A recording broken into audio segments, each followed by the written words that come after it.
अध्याय 17 ब्रह्म ज्ञान से संबंधित कथन समाप्त। श्री गणेश, भगवती, सरस्वती तथा गुरु महाराज के चरणों में मेरा साष्टांग प्रणाम। फिर अपने कुल देवता श्री सीता रामचंद्र जी के श्री चरणों में मेरा साष्टांग नमन। अंत में श्री सच्चिदानंद सद्गुरु श्री साईनाथ महाराज के चरणों में नतमस्तक होकर उनकी स्तुति करता हूँ। गत अध्याय में वचन दिया गया था कि इस अध्याय में श्रेय और प्रेय के लक्षणों का वर्णन किया जाएगा, इसलिए अब ध्यानपूर्वक इसका श्रवण करो। जिस प्रकार प्रकाश और अंधकार लक्षणों के आधार पर एक दूसरे से संबंधित प्रतीत होते हैं, हालांकि परस्पर वह एक दूसरे से भिन्न है, इसी तरह श्रेय और प्रेय हैं। जिसका मन प्रेय के पीछे भागता है वह अपने स्वार्थ के कारण अभाग्यवश कष्ट भोगता है।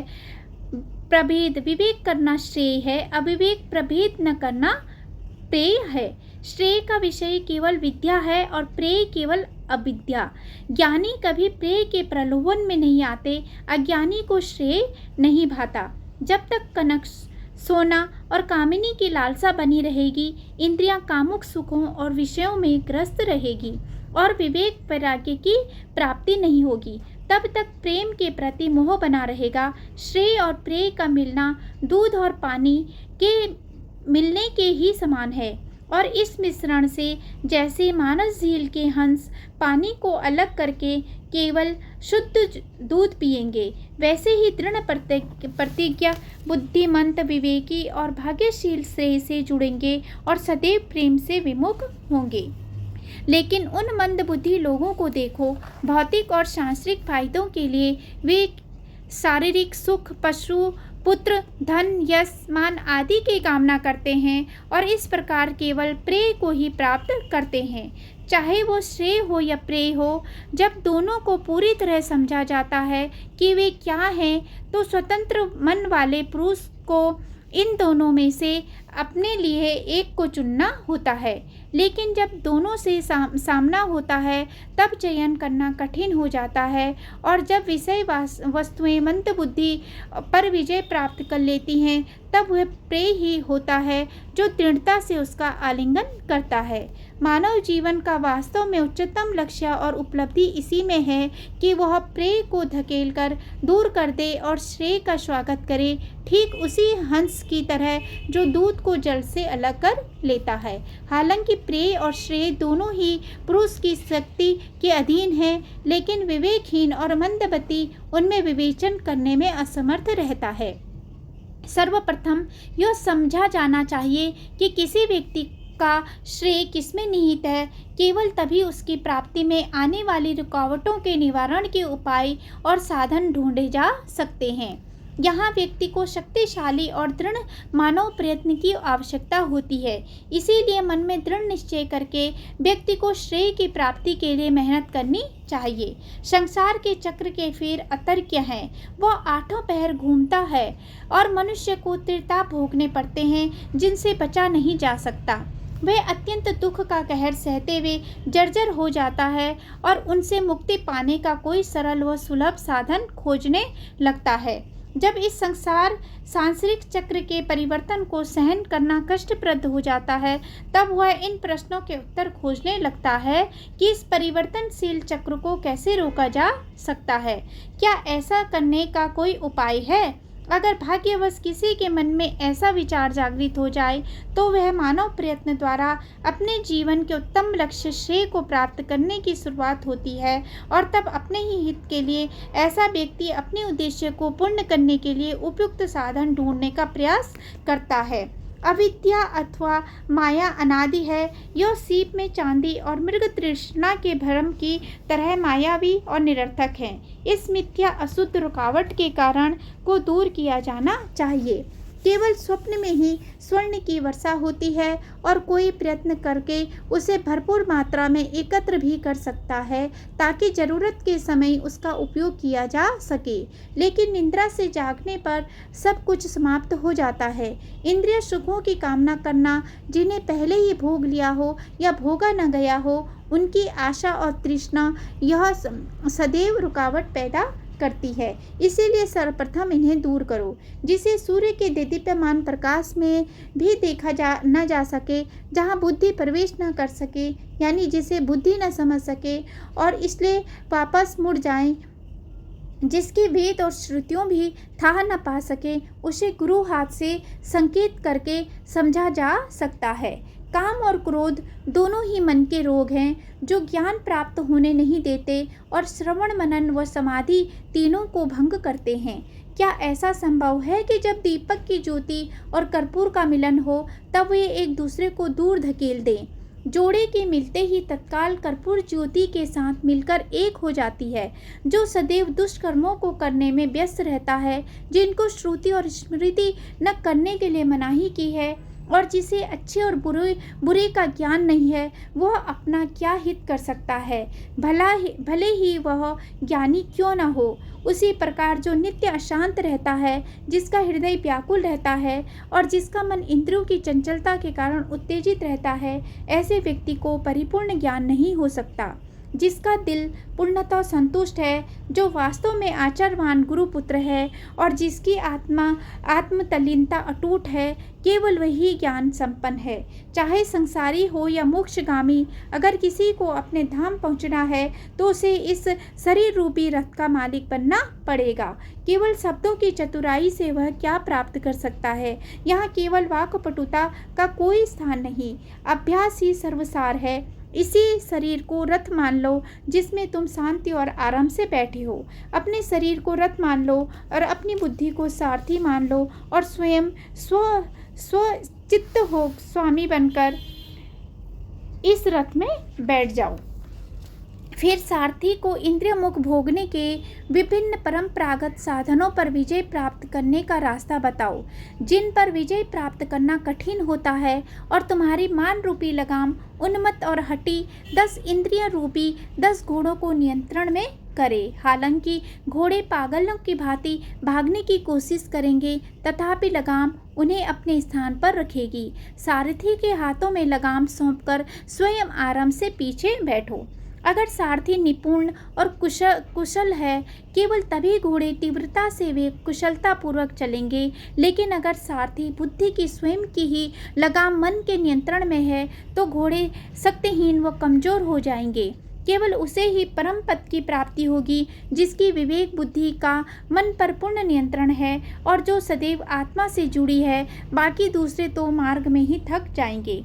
जिसका मन सदैव अनियंत्रित रहता है, वह कभी भी संतुष्ट नहीं होता और न ही कभी वैसी सर्वोच्च स्थिति प्राप्त कर सकता है, और न ही वह संसार चक्र से छुटकारा पा सकता है। और यह अति उत्तम व श्रेष्ठ स्थिति स्वतः ही वहाँ प्रकट होती है, जहाँ उसे मिलना होता है, और इस प्रकार मन की सभी शंकाओं और प्रश्नों का समाधान कर देती है। यहाँ तर्कवाद, स्पष्टीकरण, प्रवाद और संवाद सहायता नहीं करते। कठिनाई केवल इस कृपा से ही दूर होती है। वाद विवाद आदि सभी व्यर्थ जाते हैं। यहाँ तर्क की चतुराई काम नहीं आती। तर्कज्ञ की मति भी कुंठित हो जाती है। केवल भोलापन, अटल विश्वास ही जीतता है। ऐसा कौतुक है इसका। वह मार्ग अलग है जो परम ज्ञान तक ले जाता है, वह बुद्धि भी अलग है। उसी प्रकार शास्त्रों का ज्ञानी भी है, जो इस उत्तम ज्ञान का दान देता है। यह सदैव स्मरण रखो। इस अनमोल मानव शरीर काया का दुरुपयोग किया जा रहा है। धन के प्रति लोभ दोपहर की छाया के समान शीघ्र लुप्त होने वाली है। ईश्वर को धोखा देने वाली माया पर विजय प्राप्त कर पाना कठिन है, यह जान लो और संतों के चरणों में जाकर उनकी शरण लो। भवसागर यानी सांसारिक जीवन में संत बड़ी नाव के समान है। उस नाव के यात्री बनो, क्योंकि इनके अलावा किसमें भवसागर से सुरक्षित पार करने की सामर्थ्य है। जो विवेक वैराग्य की 2 विशेषताओं को अपने में ले आता है, उसे भाव सिंधु को पार करने में कोई कठिनाई नहीं आएगी, चाहे वे पत्थर के समान जड़ मूढ़ ही क्यों न हो। भगवान का ऐश्वर्य 6 गुणों को धारण करने से प्राप्त होता है, जिसमें से प्रथम गुण वैराग्य है। सौभाग्यशालियों के अलावा कोई अन्य उसमें हिस्सा लेने की सोच भी नहीं सकता। शास्त्रों द्वारा बताए योग्य क्रम किए बिना चित्त शुद्धि नहीं होती। और जान लो कि अगर चित्त शुद्धि नहीं हुए तो ज्ञान की प्राप्ति नहीं हो सकती। इसीलिए याद रखो कि ज्ञान प्राप्ति का मूल उपाय कर्म ही है। इसलिए नियमित रूप से धार्मिक अनुष्ठान यानी पूजा, उपासना आदि करना और उपयुक्त अवसरों पर कर्मानुष्ठान यानी वार्षिक संस्कार और शास्त्र पद्धति के अनुसार पैतृक श्राद्ध करना ही हृदय की अशुद्धि को धोने का एकमात्र साधन है।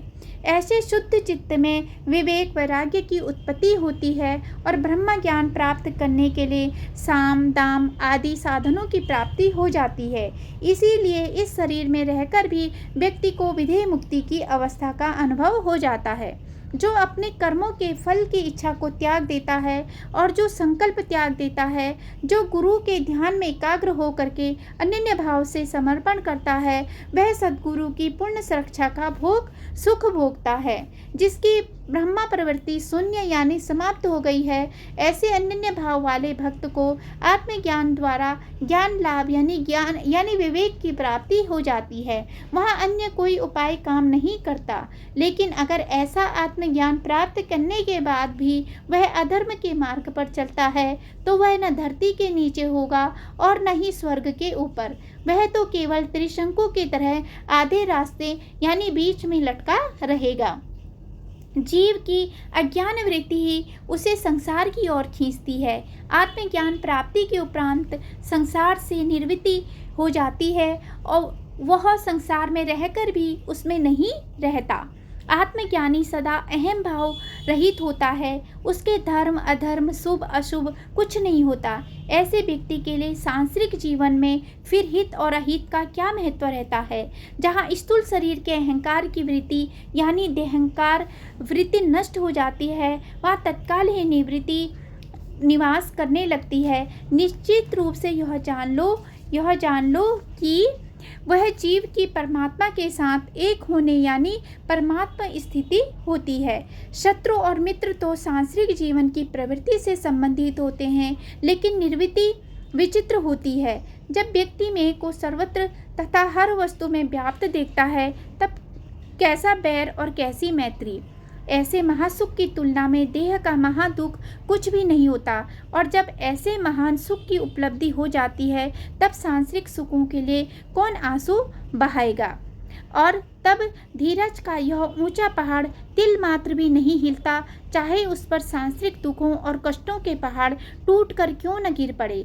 भगवंत केवल उसे ही वैराग्य देते हैं जिससे वे प्रसन्न होते हैं, उसे ही वे विवेकशीलता प्रदान करते हैं और सुरक्षित भवसागर से पार उतार देते हैं। जिसका आत्म साक्षात्कार का उद्देश्य दर्पण में दिखाई देने वाले अपने मुख के प्रतिबिंब की तरह स्पष्ट है, उसे या तो इस भूलोक पर स्थान मिलेगा या ऊपर ब्रह्मलोक में। उसके लिए कोई तीसरा स्थान हो ही नहीं सकता।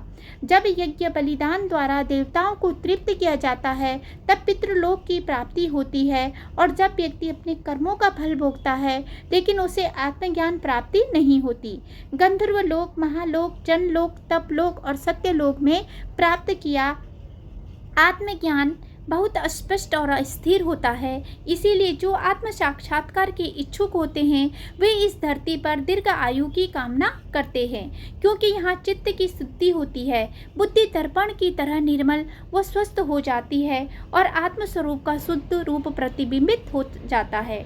आत्मज्ञान की प्राप्ति ब्रह्मलोक के दूसरे भाग में भी हो सकती है, लेकिन उसके लिए कठोर परिश्रम की आवश्यकता होती है, जो बहुत ही कष्टकारक होती है। सांप की तरह माया शरीर से कसकर लिपट जाती है और अंदर आंतों को जोर से दबाती है। उससे बचने की शक्ति किसके पास है? तुम वहाँ बैठे लापरवाही से यह सब देख रही हो, जबकि तुम्हारी जेब में मेरे द्वारा मांगी धन राशि का 50 गुना धन है। अभी उसे बाहर निकालो। वहाँ तुम्हारी अपनी जेब में ही ब्रह्मा है। बाबा के ऐसा कहने पर जब उन सज्जन ने अपने हाथ जेब में डाला और बाहर खींचा, तो उसमें से नोटों की गड्डी बाहर निकली और जब गिना गया तो वह 10-10 के 25 नोट थे। उन्हें अपने आप पर बहुत शर्म आई और महाराज की सर्वज्ञता देखकर वे द्रवित हो गई। उनके आशीर्वाद की उत्कंठा में उन्होंने तुरंत अपना मस्तक बाबा के चरणों में रख दिया। बाबा ने उस समय उनसे कहा, अपना ब्रह्म ज्ञान नोटों का यह बंडल लपेट लो। जब तक तुम्हारा लोभ पूर्णतः नष्ट नहीं होगा तब तक तुम्हें कभी ब्रह्मा की प्राप्ति नहीं होगी। जिसका मन पूर्ण रूप से संतान, पशुओं और धन उपार्जन आदि में लगा हो, उसे ब्रह्म ज्ञान कैसे मिल सकता है? जब तक द्रव्य व्यवधान दूर नहीं होती, धन की तृष्णा से छुटकारा अति कठिन है। यह दुखों और कष्टों के गहरे वो अंधकार पूर्ण नदी के तल के समान है जो भंवर से परिपूर्ण है, जिसमें अहंकार और ईर्ष्या रूपी मगरों का वास है, जिनसे युद्ध कर पाना बहुत कठिन है। जो निरीक्ष इच्छा रहित होगा, केवल वही यह भवसागर पार कर सकता है। ब्रह्मा और लोभ का अखंड वैर है जो बाद में ध्यान का अवसर ही नहीं देता। इसीलिए मुक्ति और विरक्ति कैसे हो सकती है? लोभी व्यक्ति सदैव ही शास्त्रों द्वारा बताए आदेशों और रीति रिवाजों के प्रति उदासीन ही रहता है। लोभी लालची को न तो शांति है और न संतोषी, और न ही वह दृढ़ निश्चयी होता है। एक बार चित्त में लोभ के बस जाने पर वह आध्यात्मिक उन्नति के सभी साधनों को बेकार कर देता है। वह जो सदैव दुष्कर्मों में ही व्याप्त रहता है, जिन्हें अनुचित माना जाता है और इसलिए श्रुतियों ने भी उन्हें दंडनीय ठहराया है, ऐसे व्यक्ति का चित्त अशांत रहता है। इसको व्याकुल या व्यग्न मन कहते हैं। सदैव दुष्कर्मों में व्यस्त, हमेशा इंद्रिय सुखों के पीछे भागने वाले को अपने हित का भी ज्ञान नहीं होता, चाहे वह परम ज्ञान संपन्न क्यों न हो जाए। जब तक वह कर्मों के फल की इच्छा से विरक्त नहीं होगा, तब तक आत्म साक्षात्कार के लिए किए गए उसके सभी प्रयत्न व्यर्थ हो जाते हैं। वह आत्मज्ञान संपन्न नहीं हो पाता। जब कोई कुछ मांगता है तो संत सर्वप्रथम उसका आध्यात्मिक अधिकार देखते हैं और उसकी योग्यता के अनुसार वह जो उसके लिए उपयुक्त होता है केवल वही देते हैं।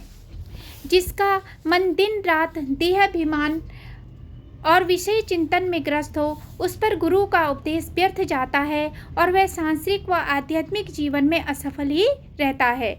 जो अपने हृदय को शुद्ध किए बिना ही अध्यात्म के मार्ग पर चलने की कोशिश करता है, वह अपने ज्ञान का आडंबर करता है। वास्तव में वह प्रयत्न फल रहित होता है। इसलिए केवल उतना ही बोलो जो रुचिकर लगे, केवल उतना ही खाओ जितना पचाया जा सके, नहीं तो बदहजमी हो जाती है। यह सभी जानते हैं। मेरा खजाना पूर्ण है और मैं प्रत्येक इच्छा अनुसार उसकी पूर्ति कर सकता हूँ, परंतु मुझे पात्र की योग्यता अयोग्यता का भी ध्यान रखना पड़ता है। जो कुछ मैं कह रहा हूँ, यदि तुम उसे एकाग्र होकर सुनोगे तो तुम्हारी आध्यात्मिक उन्नति होगी। इस पवित्र मस्जिद में बैठकर मैं कभी असत्य भाषण नहीं करता। अगर पूर्ण विश्वास भरे दिल से तुम संतों के श्री मुख से बहने वाली सुधा सरिता में गोता लगाओगे तो तुम्हारा अंतर ब्रह्मा दोनों शुद्ध हो जाएंगे, क्योंकि ऐसा करने से हर प्रकार की अशुद्धता धुल जाएगी। ऐसे साईनाथ की महिमा है, इसका वर्णन करने की कोई सीमा नहीं है। अद्वितीय की मैं किसी से तुलना कैसे कर सकता हूँ? उन्हें तो केवल शुद्ध प्रेम के द्वारा ही जीता जा सकता है।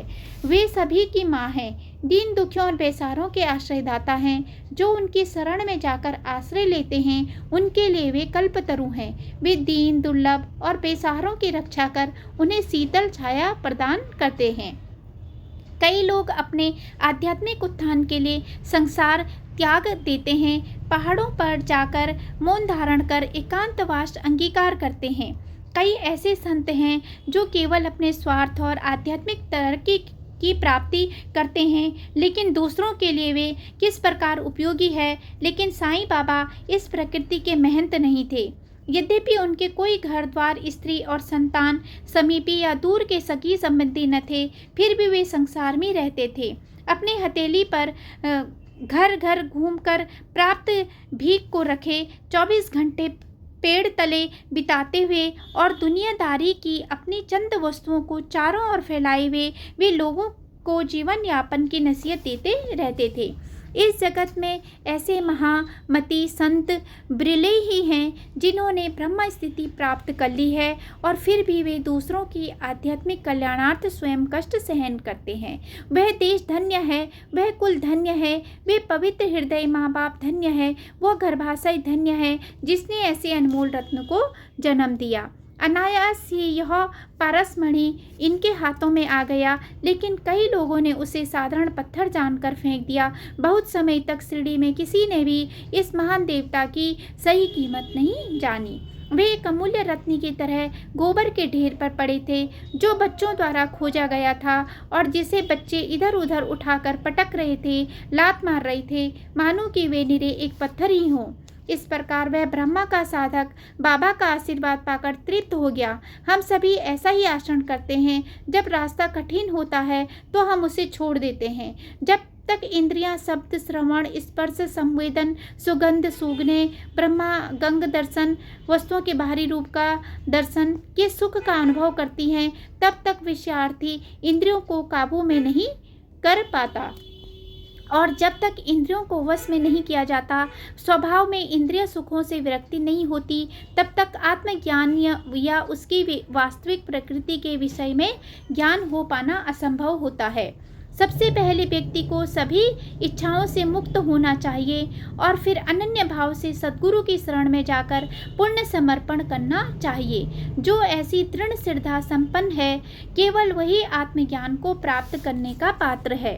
जब कान आदि 5 ज्ञानेंद्रियां अपने अपने विषयों के प्रति लगाव त्याग देती है, जब मन स्वयं संकल्प विकल्प करने का कार्य बंद कर देता है और ऐसे पूर्ण निर्वित विरक्त मन में जब बुद्धि भी निश्चय करने का व्यापार बंद कर देती है, तब वास्तव में वही उत्तम और परम अवस्था मोक्ष है और वही अपने आप में निर्विकार ब्रह्मा की प्राप्ति की स्थिति होती है। जिसकी बुद्धि निश्चय शून्य हो गई हो, यानी बुद्धि ने कोई भी निश्चय करना बंद कर दिया हो और जिसने चैतन्य को प्राप्त कर लिया हो, केवल वही आत्मज्ञान प्राप्त करता है और वास्तव में वह धन्य है। एक बार विषय वस्तुओं से विमुख होने पर इंद्रियां आत्मोन्मुख हो जाएंगी और केवल तभी परमानंद की अनुभूति होगी। बाकी हर वस्तु सुख रहित हो जाएगी। आत्मा अति सूक्ष्म होती है और उसका बोध बहुत कठिन होता है। इंद्रियों के विषय विकारों से ढके होने के कारण उसे समझ पाना बहुत कठिन होता है। आत्मज्ञान ही परमानंद की प्राप्ति का साधन है। जो इष्टलोक व परलोक के सभी विषयों से विरक्त है, उसे ब्रह्मदेव के प्रतिष्ठित पद की अभिलाषा करने का हक है और केवल उसी का ब्रह्म पद अभिषेक होना चाहिए। केवल उसे ही मुक्ति जानो। आत्मज्ञान प्राप्त करने के लिए मन को धीरे धीरे विषय वासनाओं से दूर करना चाहिए और वास्तविक स्वरूप यानी आत्म स्वरूप पर स्थिर करना चाहिए। इस लोक और परलोक में केवल बुद्धिमंत ही कर्मों के फल से पूर्ण विरक्त तथा हर्ष शोक आदि के जोड़ों के द्वंद्व से मुक्त हो जाते हैं। आत्मज्ञान का यही सत्य मार्ग है। वास्तव में इस संसार रूपी सागर के खौलते हुए पानी में कौन सुखी रह सकता है, जब सागर अधिदैविक, आध्यात्मिक व अधिभौतिक संसार के 3 प्रकार के दुख बड़ वानल की ज्वाला में तप रहा हो। इन सब से पूर्णतः मुक्त होने के लिए साईं प्रसाद से संपन्न हो जाओ, यानी साईं की कृपा प्राप्त करो। आदर पूर्वक उनके चरित्र का श्रवण, मनन और पाठ करो। अगर इस श्री साईनाथ चरित्र का श्रोतागण अपनी पत्नी, पुत्र, मित्र और कुटुंब के लोगों के साथ बैठकर श्रवण करेंगे तो उन्हें इस लोक और परलोक में उत्तम फल की प्राप्ति होगी। यथार्थ में बाबा की लीला विचित्र है। केवल सौभाग्यशाली और श्रद्धालु ही इन कथाओं का श्रवण करेंगे। जब कोई निर्मल हृदय से इन कथाओं का श्रवण करेगा, शांति स्वतः ही शांत हो जाएगी। इस कथा रूप झरने के बहाव में कर्मों और अकर्मों का नमक घुल जाता है और उनके श्रवण से साईं की सुंदर स्वरूप आंखों के समीप आ जाता है। साईं चरित्र के श्रवण से सभी पाप नष्ट हो जाते हैं। उनकी कथाओं के श्रवण से श्रोतागण मृत्यु से लड़कर उसे पराजित कर देते हैं और श्रोताओं को बिना प्रयास के परम उल्लास की अनुभूति होती है। इस कथा के श्रवण से अंतःकरण शुद्ध होता है। ऐसे श्रवण से श्रोता जन्म मरण के बंधन से मुक्त होता है और केवल कर्मों के फल की इच्छा किए बिना उन्हें ब्रह्मा को अर्पण करने से ब्रह्म पद की उच्चतम अवस्था को प्राप्त कर लेता है। इस प्रकार साईं की सेवा करने की इच्छा भक्त को हमेशा के लिए निष्काम यानी इच्छा रहित कर देती है और श्री साईं राम अपने भक्त को सर्वदा अपनी शरण में रखकर उसे हमेशा के लिए आराम प्रदान कर देते हैं।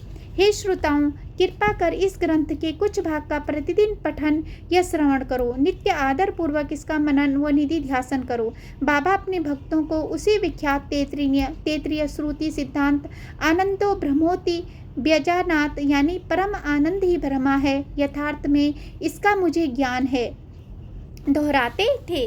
बाबा के नित्य यही उपदेश था, जरा भी फिक्र मत करो, सदैव आनंदित रहो, मरते दम तक चिंता मत करो। और इस अध्याय का उद्देश्य ब्रह्म तत्व का निर्धारण करना ही है, ताकि जो साईं चरणों में समर्पण करे उनके लिए वह भव सागर को पार करने के लिए नाव का काम करे। बाबा शास्त्रों की शिक्षा का पालन करते थे, जो कहते हैं कि बार बार दूसरों को हित वचन अच्छी सलाह ही करो, सभी के प्रति दया भाव रखकर उनका परोपकार करो। बाबा भी इसी के अनुसार आचरण करते थे। यह अनुकूल है या प्रतिकूल, यह केवल व्यक्ति व्यक्ति के बीच का मतभेद है, लेकिन इस ग्रंथ का उद्देश्य तो वह है जिसके जन साधारण को लाभ हो, न वह उन्हें संतोष की प्राप्ति हो। वास्तव में यहाँ पर यही प्रयोजन है। बाबा कार्य व कारण पूर्ण रूप से जानते थे। सदैव यह याद रखो कि जो कुछ भी बाबा के हृदय में होता था वह अवश्य ही घटित होता था। गुरु के मुख से निकलने वाली कथाओं का श्रवण किया जाना चाहिए और उनकी बोधगम्य लीलाओं का अनुभव करना चाहिए और उनका जितना संग्रह कर स्मरण हो सके उन्हें दूसरों को सुनाना चाहिए। जब साईं सच्चरित्र की अद्भुत कथाओं का आदरपूर्वक श्रवण किया जाता है तो श्रोता और वक्ता दोनों के दुख व कष्ट नष्ट होते हैं और उनके दुर्दिनों का अंत हो जाता है। क्या कोई ऐसा अभागा हो सकता है जो साईं की अद्भुत कथाओं को सुनकर चकित न होगा या केवल उनके दर्शन मात्र से शांत होकर उनके पद कमलों में लीन न होगा। इन साईं की कथाएं निर्मल और पावन हैं, जिन्हें उदार हृदय से सुनना चाहिए। जब उन्हें सुनने का अवसर आएगा तो कौन उसे यूं ही जाने देगा। पति पत्नी पुत्र मित्र संसार के भवसागर में भंवर के समान है, जिसमें काम क्रोध आदि मगरों का वास है। उसका जल बड़ी तिमिंगिल मछली यानी अनेक प्रकार बीमारियों के कारण सदा उद्वेलित रहता है और आशा व इच्छाओं के चाबुक के प्रहार से वहाँ कोलाहल मच जाता है। कभी कभी भक्त व्यक्ति संताप के झटके के कारण दुखी होकर द्वंद्व में फंसकर भ्रम में पड़ जाता है, लेकिन फिर भी वह उससे कभी बंधन नहीं तोड़ पाता।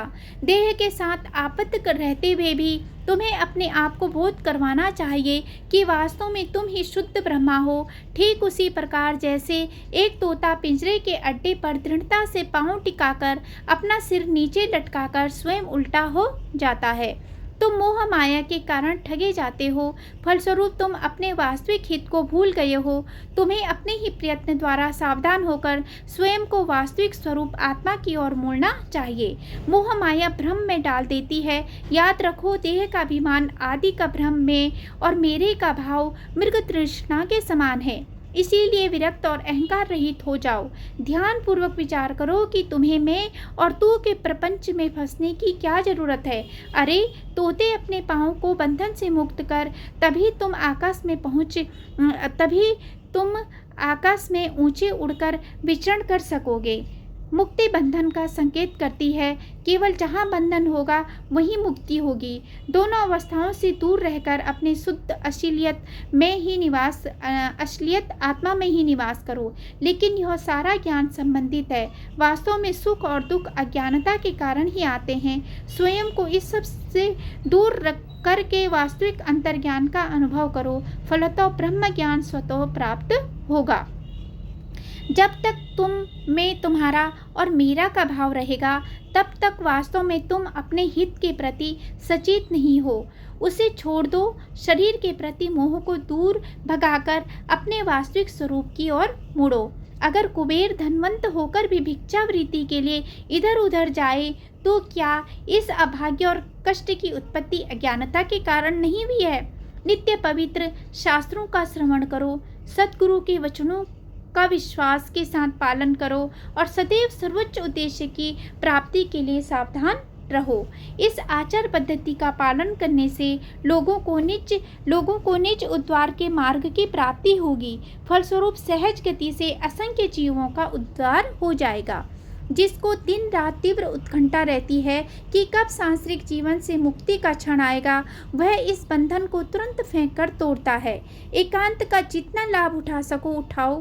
पक्की तौर से जान लो कि यह संसार निहसार और व्यर्थ है। निरंतर अध्ययन और आत्मचिंतन में व्यस्त रहो। जब तक भक्त पूर्ण विनय संपन्न होकर भक्ति व श्रद्धा भाव से गुरु की शरण में पूर्ण समर्पण कर साष्टांग प्रणाम नहीं करता, तब तक गुरु उसे ज्ञान का भंडार नहीं देते। सच्चे हृदय से गुरु की सेवा करो। अपना सर्वस्व उन पर न्यौछावर कर दो। उनसे बंधन और मोक्ष के तत्व के इस विषय में समझो। उनसे विद्या और अविद्या के प्रश्न पूछो ताकि तुम्हें गुरु से उत्तम फल मिले। गुरु के अलावा कोई अन्य वर्णन नहीं कर सकता कि कौन आत्मा है और कौन परमात्मा है। गुरु भी तब तक कण के समान भी ज्ञान नहीं देते जब तक कि शिष्य पूर्ण शरणागत नहीं होता। अगर गुरु के अलावा कोई अन्य ज्ञान देता है तो उसे संसार से मुक्ति नहीं मिलती, उससे मोक्ष नहीं मिलता और कभी भी वह मस्तिष्क में पूरी तरह से नहीं बैठता। इसीलिए गुरु के बिना ज्ञान नहीं होता है और वह सभी ज्ञानी व विद्वान जानते हैं केवल गुरु के पास ही आत्मा और ब्रह्मा में एकत्व का अनुभव कराने की शक्ति होती है। वहाँ जरा भी लापरवाही और उदासीनता यानी उपेक्षता या तिरस्कार करना मत दिखाओ। अहंकार और अभिमान त्याग दो। सदैव उदार हृदय से दंडवत करके गुरु के चरणों में अपना शीश नवाओ। दृढ़ और स्थिर मन से यह शब्द कहो, मैं आपका दासानुदास हूँ और मुझे आप में और केवल आप में ही पूर्ण विश्वास है। और तब उनका चमत्कार देखो। करुणा और प्रेम के सागर गुरु तुम पर दया करेंगे और तुम्हें ऊपर उठाकर अपनी तरंगों के आसन पर विराजमान कर देंगे। सिर पर वे अपना अभय हस्त रखेंगे, सभी दुखों और कष्टों को ध्वस्त करेंगे और समस्त पापों के भंडार को जलाकर राख करेंगे। वे तुम्हारे मस्तक पर उदी लगाएंगे। इसीलिए जिज्ञासु को ब्रह्मा की प्रकृति का स्पष्टीकरण करना तो एक बहाना था जिसके द्वारा बाबा ने अपने भक्तों को विस्तार से जीव और शिव के अद्वैत एक ही होना भाव का विवरण दिया। अगर महाराज के पास अतुलनीय ज्ञान और गहन समझ थी तो फिर वे हंसी मजाक और विनोद को इतना महत्व क्यों देते थे? हंसी मजाक के प्रति इतना लगाव क्यों? मन में ऐसी शंका आना बहुत स्वाभाविक है, लेकिन ध्यानपूर्वक विचार करने पर स्पष्ट होगा कि उसका केवल एक ही संतोषजनक कारण था। जब हम छोटे बालकों से बात करते हैं और उनके बड़बड़ करने पर दिल बहलाव करके आनंद लेते हैं, तो क्या वहाँ पर कोई गंभीर और प्रौढ़ कथा वार्ता हो सकती है? और क्या हम उनसे कम स्नेह करते हैं? वह हंसी मजाक तो बोध प्रदान कराने और उपदेश देने का एक खास तरीका होता है। क्या बालक समझ सकता है कि वह किस प्रकार से रोगग्रस्त है? और जब वह हठपूर्वक कड़वी औषधि या जड़ी बूटी का काढ़ा पीने से मना करता है, तब माँ जबरदस्ती उसे दवा पिलाती है। कभी मीठी बातें कर, फुसलाकर और चापलूसी करके, कभी गुस्से में देकर, कभी बेंत का सहारा लेकर और कभी प्यार से गले लगाकर। लेकिन जब बच्चे बड़े होते हैं और जब तुम्हारी इच्छा उनसे दुलार कर आलिंगन करने की होती है, तब तुम्हें बुद्धि की तीव्रता या मूढ़ता का भी ध्यान रखना पड़ता है। यही ज्ञान के संदर्भ में भी सत्य है। जितनी तीव्र बुद्धि होगी उतनी ही तीव्रता के साथ व्यक्ति कही गई बातों को ग्रहण करेगा और तब उपदेश ग्रहण करने में क्षण भी नहीं लगता। लेकिन जड़ बुद्धि होने पर तो अलग ही बात हो जाती है और वहाँ घोर परिश्रम करना पड़ता है। समर्थ साईं ज्ञान का भंडार है। भक्तों की बुद्धि की क्षमता के अनुसार वे पहले पात्र की शुद्धि और योग्यता जांचने के बाद ही ज्ञान समृद्धि का वितरण करते हैं। वे पूर्ण अंतर्यामी हैं और वे सब पहले से ही जानते हैं। जैसा भी साधन भक्त के लिए उपयुक्त होता है वे उसे वैसा ही नियम बताते हैं। भक्त की जिम्मेदारी लेने से पूर्व बाबा उनके आध्यात्मिक स्तर के अनुसार उनकी योग्यता और अयोग्यता का ध्यान रखते हैं। इसीलिए आयु के अनुसार चाहे हम कितने ही वृद्ध क्यों न हो, परंतु साईं सिद्ध के समक्ष तो हम बालक से भी छोटे हैं और इसलिए हम सदैव हंसी मजाक के लिए आतुर रहते हैं। बाबा विनोद का भंडार हैं। भक्त की जिसमें रुचि होती है वे उसे भरपूर मात्रा में प्रदान कर उसे संतुष्ट कर देते हैं। मूढ़ और बुद्धिमान इस अध्याय के पठन से परमानंद का अनुभव करेंगे। इसे सुनकर सभी की और सुनने की इच्छा जागृत होगी और इसका मनन करने पर आनंद के अनुभव की संतुष्टि होगी। बारंबार इसके पठन से परमार्थ बोध यानी आध्यात्मिक मार्ग का ज्ञान होगा। निरंतर इसका मनन करने से परमानंद और अखंड व निर्बाध आनंद की प्राप्ति होगी। बाबा की ऐसी अगाध लीला है। जिस भाग्यशाली को ऐसा अनुभव हुआ होगा वह भले ही थोड़ा ही क्यों न हो, निश्चित रूप से वह अपने शरीर, वाणी और कर्म से साईं के बंधन से बंध जाएगा। वास्तव में साईं की लीला समझ से परे है। हेमांड साईं चरणों में समर्पण करता है। विनोद मार्ग द्वारा ज्ञान प्रदान करने में भक्त का कल्याण एक प्रयोजन है। ब्रह्मा ज्ञान का इच्छुक तो निमित्त मात्र था। अगला अध्याय और भी रुचिकर है। श्रोतागण संतुष्ट होंगे। मेरे हृदय की गुप्त इच्छा प्रकट होकर संतुष्टि होगी। ध्यान पूर्वक श्रवण करना कि मैं किस प्रकार माधवराव देशपांडे के पास जाऊंगा और उसे बाबा का संदेश दूंगा। उसके बाद मुझे बाबा का अनुग्रह प्राप्त होगा। सभी का कल्याण हो। यहाँ श्री साईं समर्थ सचरित्र का 17वां अध्याय ब्रह्म ज्ञान से संबंधित कथन समाप्त संपूर्ण होता है, जिसकी रचना भक्त हेमांड पंत ने सदाचारी व संतों की प्रेरणा से की है।